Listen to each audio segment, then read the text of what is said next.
ravi de vous retrouver pour vous parler du tempérament sanguin. Le type sanguin est animé par une énergie qui est très proche de celui du bilieux, avec quand même une petite différence. Ce qui est semblable, c'est cet élément de chaleur, l'élément feu, qui est très présent dans ce type d'énergie. Et la différence, c'est qu'effectivement, le sanguin est plus associé à cet élément de chaleur, feu, avec l'élément eau. Tandis que le bilieux, c'est plus l'élément feu et air sec. Donc, il y a là une notion un peu plus de présence d'eau, plus de dilatation. Ce qui fait que toute la physiologie représente une personnalité qui est un peu plus dilatée, naturellement, donc avec une certaine force, une certaine corpulence, le visage un petit peu plus arrondi, bien bâti, et il a par conséquent à la fois une grande énergie liée à l'élément feu et en même temps une grande force, une grande stabilité par cet élément beaucoup plus dense qu'est l'eau par rapport à l'élément air. Ça lui donne en tout cas une grande résistance. Un grand pouvoir aussi d'entreprendre comme le tempérament bilieux, mais à la différence du tempérament bilieux, c'est qu'il se sent plus en sécurité quelque part, une sorte de confiance en lui.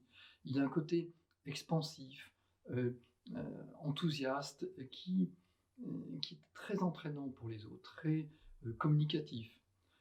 Lui, il s'épanouit justement avec les autres, en compagnie des autres, et il aime, je dirais, animer, mettre de l'ambiance, je dirais, créer une association et animer cette association de gens, que ce soit simplement une activité de loisir, une activité sportive, une activité culturelle.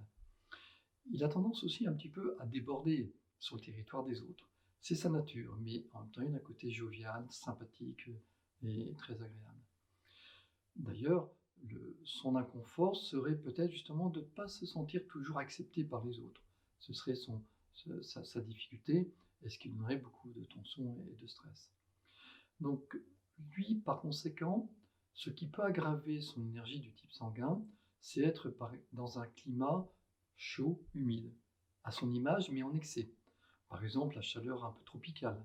Il ne serait pas si confortable que ça dans cette ambiance-là.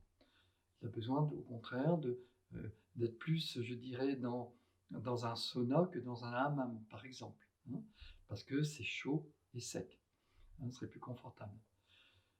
Il recherchera beaucoup plus aussi une nourriture pas trop lourde, pas trop importante, pas trop abondante. Il doit être un peu plus raisonnable.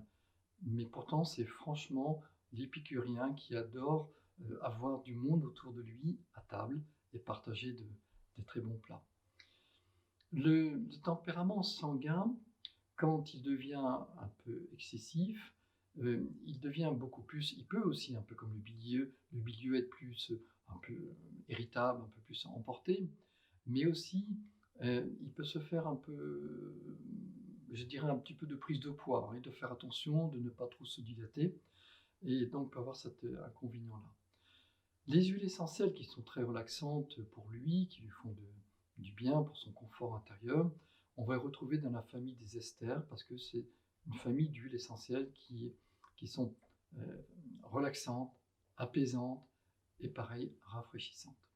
Un peu moins rafraîchissantes que pour celle des bilieux, qui lui était vraiment au dosage maximum de chaleur.